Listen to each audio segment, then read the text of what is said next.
ये क्या बोल रहे हो? बकरी का बच्चा बेच दिया? हाँ। कितना प्यार लुटाकर अपने बच्चे की तरह बकरी के बच्चे को पाला और तुमने उसे बेच दिया? बेकार की बात मत करो, बच्चे की तरह पाला था ना, लेकिन बच्चा तो नहीं था ना। हमारी बच्ची अनीता उस बकरी के बच्चे पर जान छिड़कती है। जब उसे पता चलेगा तो बेचारी टूट जाएगी। जानता हूँ शीला, पर दूसरा कोई रास्ता नहीं। ईस्टर का खर्चा और जो कर्जा है वो चुकाना है।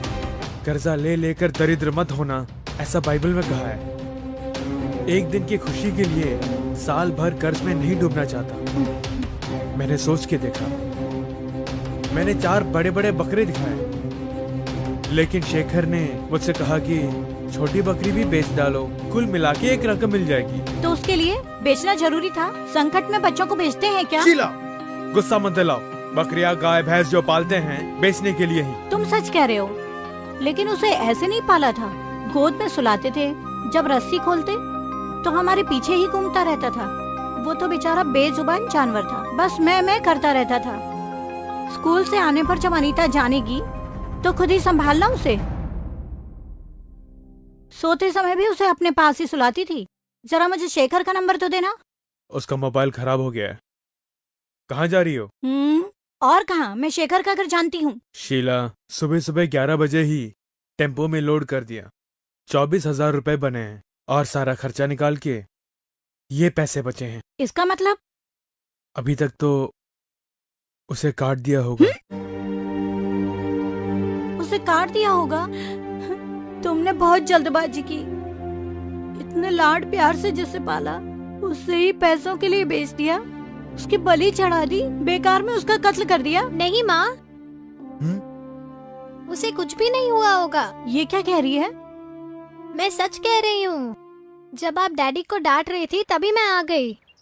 यीशु ऐसा नहीं होने देंगे माँ। हमारा बकरी का बच्चा सलामत है, वो जिंदा ही होगा, क्योंकि जीवित होने वाले यीशु बहुत ही अच्छे हैं। वो मुझे उसे लौटा देंगे।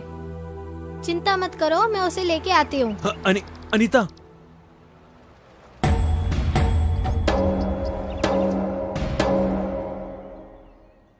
शेखर अंकल। हे अनीता, कैसी हो? आओ आओ आओ। ये देखो, चॉकलेट है, चक्री है, बिस्किट है, वहाँ भी एक बिस्किट है, कोल्ड ड्रिंक्स है। तुझे क्या चाहिए बोल? मेरा बकरी का बच्चा चाहिए। बकरी का बच्चा? छोटा सा बच्चा जिसे आप मेरे डैडी के पास से लेकर आए हैं। हाँ, मैं लेकर तो आया था, बहुत सुंदर था वो। हाँ, वही बकरी का बच्चा, वो मुझे चाहिए अंकल। क्यों बेटा, बहुत प्यार से पाला था क्या? उसे स्नान कराती थी, घास खिलाती थी, बिस्किट खिलाती थी, बोतल से दूध भी पिलाती थी, वो भी पूरा पी जाता था। मैं भी उल्लू का पट्टा हूँ, बस पैसों के पीछे ही भागता हूँ। बेटी अनीता, उस बकरी के बच्चे को अभी तक काट भी दिया होगा। नहीं अंकल, मेरे यीशु पिता उसे कटने नहीं देंगे। लेकिन वो अब है कहाँ? नहीं जानता बेटी, उस रमेश की गाड़ी में लोड किया था। किस कसाई को दिया होगा कुछ पता नहीं है। एक काम करते हैं, चलो मेरे साथ। रमेश, अच्छी तरह से सोच के जवाब दे यार। मियाँ के दुकान पर ही उतारा। अरे हाँ भाई, उस बकरी के बच्चे को बहुत प्यार से पाला है। तू झूठ मत बोल। अरे मैं सच कह रहा हूँ, वहीं छोड़ा था। मुझे बैंक में कुछ पैसे जमा कराने हैं, मैं वहीं जा रहा हूँ। तू एक काम कर, इसे मियाँ के दुकान पर छोड़ देना। उसी तरफ तो मुझे जाना है, मैं इसे वहीं छोड़ दूंगा। चलो अच्छी बात है, वहाँ तुम्हारी बकरी मिल जाएगी। मुझे थोड़ा काम है, तुम रमेश के साथ जाओ। ठीक है? ठीक है अंकल। अच्छा, मैं चलता हूँ। चलो बच्चे।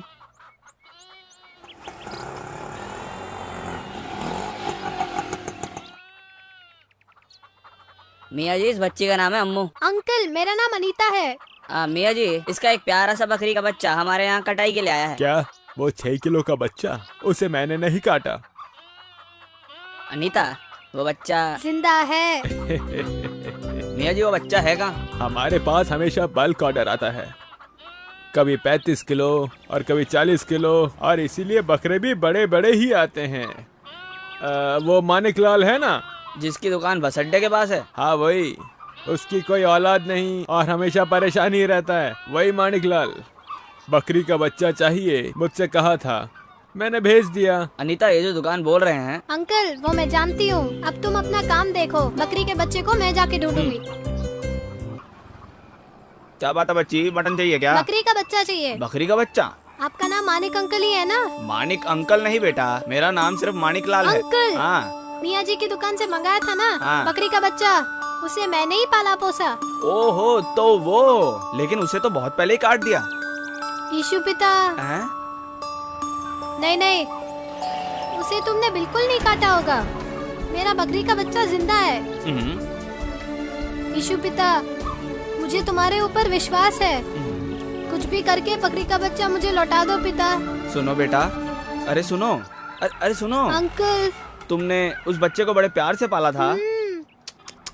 अगर पता होता तो मैं उसे नहीं काटता। नहीं नहीं अंकल, तुमने उसे नहीं काटा होगा क्योंकि मेरा बकरी का बच्चा जिंदा है। यीशु पिता, मेरा बकरी का बच्चा लौटा दो पिता। बेटा सुनो, ये क्या तुम बार बार यीशु पिता बोल रही हो? अच्छा एक बात बताओ, जो बकरी का बच्चा मर गया वो जिंदा कैसे होगा? जिस मनुष्य की मृत्यु हुई थी, जब उसे ही जीवित कर दिया तो? किसने? यीशु पिता ने? लेकिन उस बच्चे को तो काट दिया है ना? नहीं नहीं अंकल, मेरा बकरी का बच्चा जिंदा है। लगता है कि तू बेकार में मुझे पागल बना रही है। मैंने तो कहा ना उस बच्चे को काट दिया है। तुमने नहीं काटा है और ना ही तुम उसे काट सकते हो। मैं तुझे अद्भुत काम दिखाऊंगा, ऐसा यीशु पिता ने मुझे वचन दिया है। मेरा बकरी का बच्चा जरूर मिलेगा। यीशु पिता के ऊपर तुम्हें इतना विश्वास है? हाँ बहुत है। ज्ञान मांगती हूँ तो ज्ञान देते हैं। चंगाई मांगो चंगाई देते हैं। साइकिल मांगी थी, वो भी दे दी। अंकल, जब एग्जाम हो रहे थे तो मेरा स्केल टूट गया था। प्रार्थना करके मांगा, नया स्केल मिल गया। चलो मानता हूँ, अगर औलाद मांगेंगे तो मिलेगी क्या? अंकल, तुम खुद एक छोटी बच्ची हो। अब तुमसे ये बात कहना ठीक है या नहीं पता नहीं। तुम्हारे इस अंकल की शादी हुए 11 साल हो गए। हमारे घर के अंदर सारी सुविधाएं हैं, लेकिन तुम्हारे जैसे बात करने वाली हमारी कोई औलाद नहीं है। तो बस इतना ही ना? यीशु पिता से मांगो ना, देखना तुरंत दे देंगे। तुम कहीं मेरा मजाक तो नहीं उड़ा रही हो ना? अंकल, वो इसलिए क्योंकि तुमने कहा है कि वो मांगने पर दे देंगे, जबकि मैंने कोई इलाज नहीं छोड़ा है, बल्कि एक से एक डॉक्टर को ले जाकर दिखाया है। न जाने मैं कितने मंदिरों में गया, सब बेकार हो गया। अंकल, तुम हाथ घुमाकर अपनी नाक पकड़ रहे हो। क्या मतलब? सिंपल सा एक आइडिया बताती हूँ, स्ट्रॉन्गली वर्कआउट होगा, एकदम से काम करेगा। पूरे विश्वास के साथ यीशु पिता से प्रार्थना करके मांगो। देखना अगले साल तुम्हारे यहाँ छोटा बच्चा होगा। अरे बेटा, तुम्हारी बातें सुन सुनकर मेरी भी उम्मीद बढ़ रही है। ये बताओ, तुम्हारे यीशु पिता में इतना सामर्थ है क्या? हाँ अंकल, मटन खाने से क्या मिलता है? पोषण। और सूप पीने से ताकत मिलती है। ठीक वैसे ही प्रार्थना से सब मिलता है। बेटा, इस अंकल को बताओगी कि प्रार्थना कैसे की जाती है? खड़े हो जाओ। लो खड़ा हो गया। अब हाथ जोड़ो। लो जोड़ लिए। आंखें बंद करो। बंद कर ली। अब विश्वास रखो। हाँ रख लिया। गुड। अब मैं प्रार्थना करूंगी, तुम बस स्तुति हो स्तुति हो स्तुति हो बोलते रहना। स्तुति हो। गुड। विश्वास के साथ जोर से बिना किसी झिझक के बोलना। ठीक है बेटी, स्तुति हो। अपना लहू बहाकर स्तुति हो। कांटों का मुकुट पहना। स्तुति हो। प्राणों की बलि दी।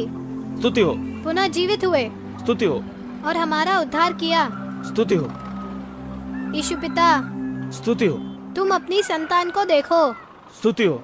उनकी पत्नी को संतान सुख प्रदान करो। स्तुति हो। बिना संतान के जी रहे हैं, तुम अपनी बेटी के आंसू पोंछो। स्तुति बोलने के लिए बोला है, तुम भी बोलो बोलो बोलो। स्तुति हो। तुम्हारे नाम की महिमा हो, अपना सामर्थ्य दिखाओ, अंकल को आशीर्वाद दो। स्तुति हो। आंटी के ऊपर कृपा करो। स्तुति हो। पवित्र आत्मा का इन्हें आशीर्वाद मिले। क्यों बेटा, बस इतना ही ना?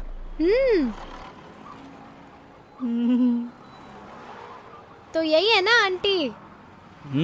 बेटी, तुम वाकई बहुत ही होशियार हो। मेरी भलाई के लिए कितनी अच्छी प्रार्थना की, लेकिन मैं एकदम पागल हूँ। तुम्हारा प्यारा सा बकरी का बच्चा काट दिया। ये तुम क्या कह रहे हो? सच कह रहा हूँ जयंती, सफेद और काले रंग का एक छोटा सा बकरी का बच्चा था ना, हाँ था ना, जिसे काटने के लिए मैंने दुकान पे भेजा था। लेकिन भेजा नहीं ना। भेजोगे तभी तो ना कटेगा। जयंती, ये क्या बोल रही हो? उसे भेजने के लिए बोलकर तुम यहाँ दुकान पर आ गए, तभी तुम्हारी बहन की लड़की घर पे आई। रो रही थी, जोर जोर से रो रही थी, तो उसे चुप कराने के लिए उसके हाथों में बकरी का बच्चा दे दिया। रोना बंद हो गया और उसके साथ खेलने लगी, और अब कहीं जाकर वो सोई है, और बकरी के बच्चे को बांधकर मैं सीधी यहाँ आ रही हूँ। बेटा। यीशु पिता।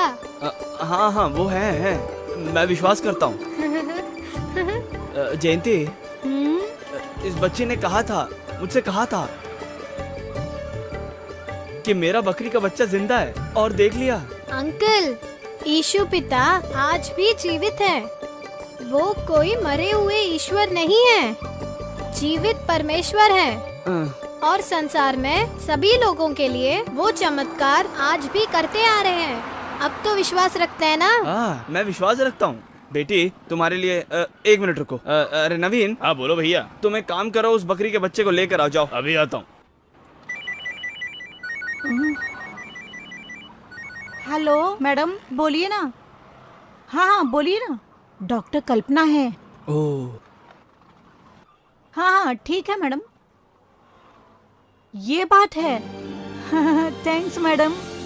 हाँ मैं जरूर आऊंगी। कल यूरिन टेस्ट के लिए मैं क्लिनिक गई थी ना, उसका पॉजिटिव रिजल्ट आया है। उसका मतलब? यही कि मैं पेट से हूँ। जयंती, तुम सच कह रही हो? बेटी, ये चमत्कार हो गया बेटी। हाँ सच में। यीशु पिता, बेटी जैसा तुमने कहा वैसा ही हो गया। जयंती, इस बच्ची ने मुझसे कहा था, हमने प्रार्थना की और चमत्कार हो गया। मैं विश्वास करता हूँ, मन से विश्वास करता हूँ। ये लो भैया। बेटी लो, ये लो, ये मेरी ओर से तुम्हारे लिए छोटा सा, नहीं नहीं बहुत बड़ा तोहफा। लो संभालो अपनी अमानत। आ जाओ बेबी। मेरी प्यारी बेबी।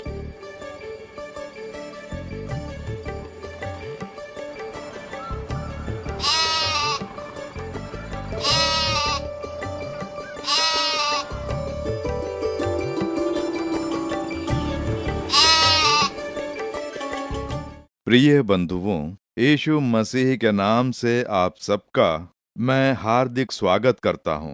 आज के दिन यरूशलेम शहर में यीशु मसीह जहां पुनः जीवित हुए उस कब्र के सामने खड़े रहकर आपके साथ बात करने पर मुझे बहुत खुशी हो रही है।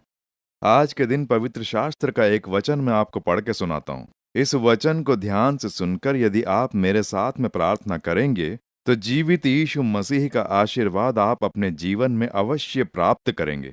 पवित्र शास्त्र में प्रकाशित वाक्य 1 अध्याय 18वें वचन में प्रभु कह रहे हैं, मैं मर गया था और अब देख मैं युगानुयुग जीवता हूँ। मेरे प्रिय बंधुओं, यीशु ने कितनी बढ़िया बात कही है। मैं मर गया था और अब देख मैं युगानुयुग जीवता हूँ। इस संसार में अनेक लोगों ने खड़े होकर कहा है कि मैं ईश्वर हूँ। अनेक धर्म के ठेकेदारों ने कहा है, लेकिन किसी ने भी मैं मर गया था लेकिन अब देख मैं जीवता हूँ इस प्रकार से अपने मुंह से कभी नहीं कहा। आज के दिन देखिए, संसार भर में देश के जो मुखिया हैं या प्रभावशाली मनुष्य जो हैं या फिर धर्म के ठेकेदार जो अपने आप को ईश्वर मानने लगे हैं, उनके मरने के बाद जब उन्हें दफना दिया गया हो या उनका धर्म अनुसार क्रियाक्रम कर दिया गया हो, बस इतना ही, अब प्रत्येक साल उनके जन्मदिन पर, उनके मरण दिन पर एक माला सी रख देते हैं। वो इसी दिन मरे थे ऐसा बोलकर उन्हें याद किया जाता है। लेकिन इस संसार में केवल एक ही है जो मर गया था और मरने के बाद आज भी युगानुयुग जीवता है। मेरे प्रिय बंधुओं, यरूशलेम में यीशु की इस कब्र को देखिए, इसे खोल कर रखा गया है। यहाँ पर कोई फूल वगैरह नहीं रखता है, ना ही यहाँ पर कोई फूलों की माला चढ़ाता है, ना ही कोई मोमबत्ती जलाकर ओ हो यीशु मर गया था ऐसा बोलकर रोया करता है, क्योंकि यीशु यहाँ है ही नहीं। वो तो पुनः जी उठे थे और आज भी जीवित हैं। इस संसार में आकर मनुष्यों के लिए मरे और पुनः जीवित होने वाले केवल यीशु मसीह हैं, और इसीलिए तो वो समस्त संसार के ईश्वर हैं, उद्धार करता है, ऐसा हिम्मत से बोल पाते हैं। मरकर आज भी जीवित रहने वाले यीशु मसीह जहां पुनः जीवित हुए वहां खड़े रहकर आप सबसे बात करने पर मुझे बहुत खुशी हो रही है। यरूशलेम में गुलगुता पहाड़ की तराई में पवित्र शास्त्र में कहे अनुसार यीशु मसीह की कब्र है। यहीं पर उन्हें दफनाया गया था और तीसरे दिन यीशु जीवित हो उठे। इसे यहाँ पुण्य स्थान के नाम से नहीं देखा जाता है कि ये यीशु मसीह हैं, यहाँ वो जीवित हुए थे ऐसा बोलकर लोग यहाँ पर नमन नहीं किया करते हैं, क्योंकि यीशु मनुष्य के हृदयों में वास करते हैं। वो इस जगह जीवित हुए इस बात के लिए ये जगह एक गवाही के रूप में है, क्योंकि संसार के इतिहास को यीशु ने 2 परतों में बदला है। संसार के इतिहास में मरने के बाद कोई भी जीवित नहीं हुआ और ना ही कोई आज तक जीवित रहा है। केवल यीशु मसीह हैं जो मरकर आज भी जीवित हैं। उनके जीवित रहने से मेरा क्या फायदा है? पुनः जी उठने वाले यीशु आज हमारे जीवन में क्या कर सकते हैं? पवित्र शास्त्र में पवित्र यूहन्ना रचित सुसमाचार उसका 20वां अध्याय जब आप पढ़ेंगे, यीशु मरने के बाद जब पुनः जीवित हुए तो इस कब्र के सामने पहली बार मरियम मरादलीनी को उनके दर्शन हुए। पवित्र शास्त्र कहता है, मरकुस 16वां अध्याय उसका 9वां और 10वां वचन पढ़कर देखिए। वहां पर यह लिखा गया है, मरियम मरादलीनी ने पहली बार पुनः जीवित होने वाले यीशु को देखा। उसके बाद उनके शिष्यों ने, उसके बाद 500 से ज्यादा लोगों ने, अनेक लोगों को यीशु जीवित है इस प्रकार से दर्शन दिए। पवित्र शास्त्र में इसका वर्णन किया गया है। मरियम मरादलीनी को प्रथम दर्शन कराने का प्रभु का कारण क्या है? वो मरादली नाम के गांव में रहने वाली एक स्त्री है। एक जमाने में दुष्ट आत्माओं से ग्रसित होकर शैतान की चपेट में रहने वाली एक स्त्री।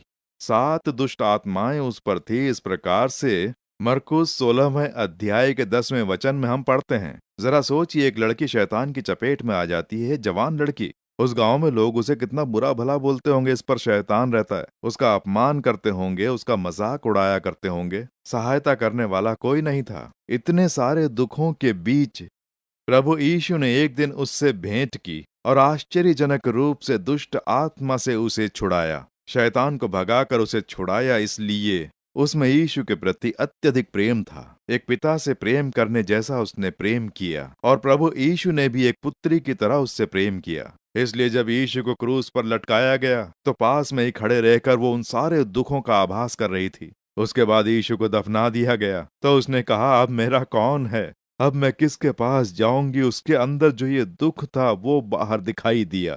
कब्र के सामने खड़े रहकर वो जब रोकर आंसू बहा रही थी तो प्रभु ने उसके आंसुओं को देखा और इसीलिए यीशु ने सबसे पहले मरियम मरादलीनी को दर्शन दिए।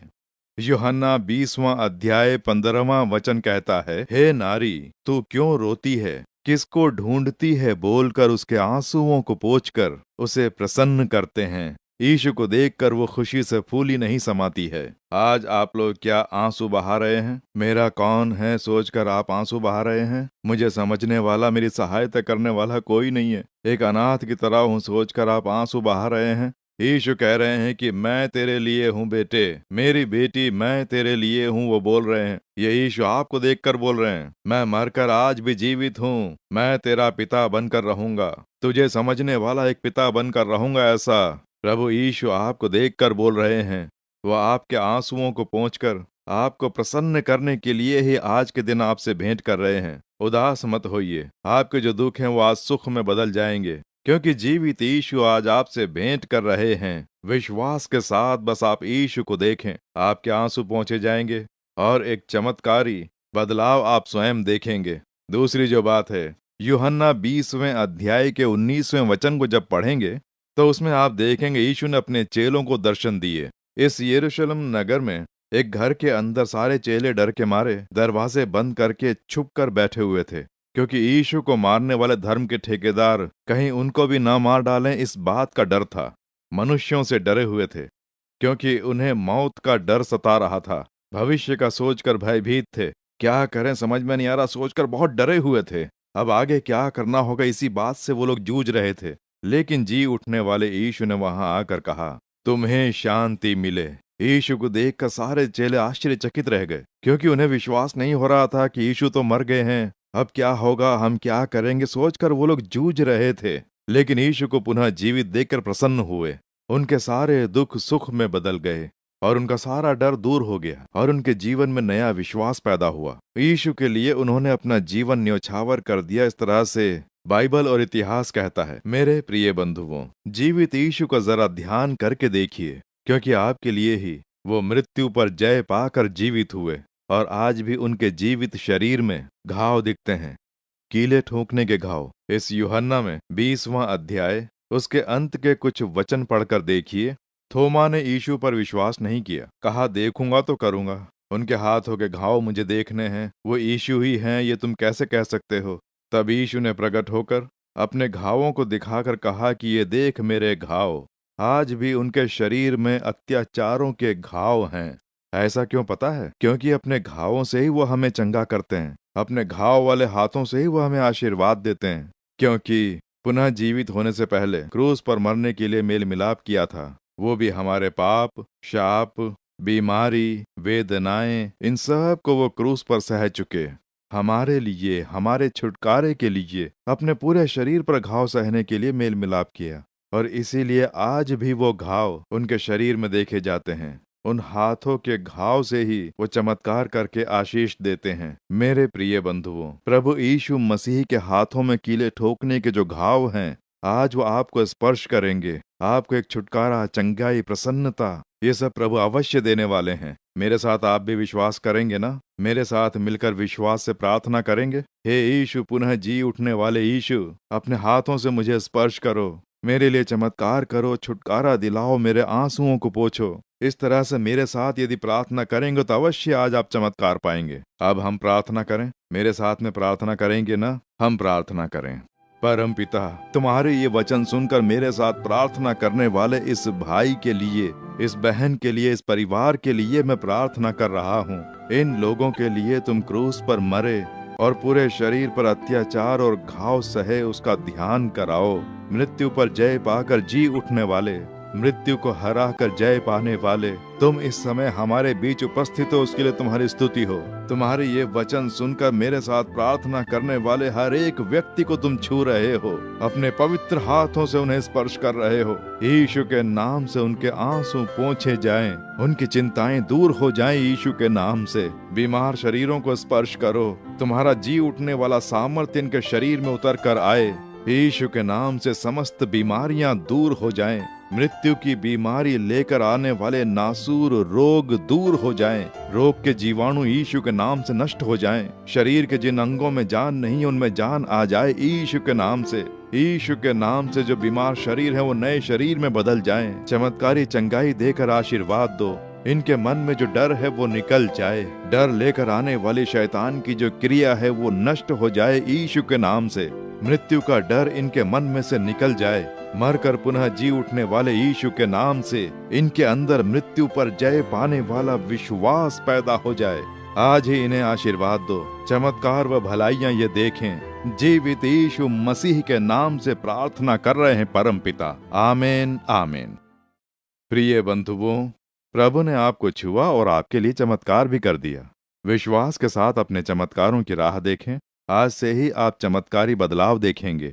यीशु आज भी जीवित हैं, उसके लिए कितनी आश्चर्यजनक गवाही हमारी आंखों के सामने है। संसार में ऐसा आप कहीं और नहीं देख पाएंगे, क्योंकि यीशु मसीह मृत्यु पर जय पाकर जीवित परमेश्वर हैं, क्योंकि अकेले वही हैं जो मृत्यु पर जय पाकर आज भी जीवित हैं। केवल वही एक ऐसे प्रभु हैं जो मरकर आज भी जीवित हैं। दूसरा कोई ईश्वर मरकर क्या आज भी वो जीवित है, या अंधविश्वास में रहकर उनका नमन करते हैं? जरा सोच कर देखें। यीशु की कब्र के ऊपर कोई भी फूल या फूल की माला नहीं देख पाएंगे, क्योंकि वो मरे हुए परमेश्वर नहीं हैं, जीवित परमेश्वर हैं। जीवित परमेश्वर को यदि अपना बना लेंगे तो जीवन में सुख शांति छा जाएगी। आप अपने जीवन में यदि जीवित यीशु को अपना लेंगे और उनके साथ जीने के लिए समर्पित हो जाएंगे तो प्रभु का आशीर्वाद सदा आपके जीवन में छाया रहेगा। आमीन।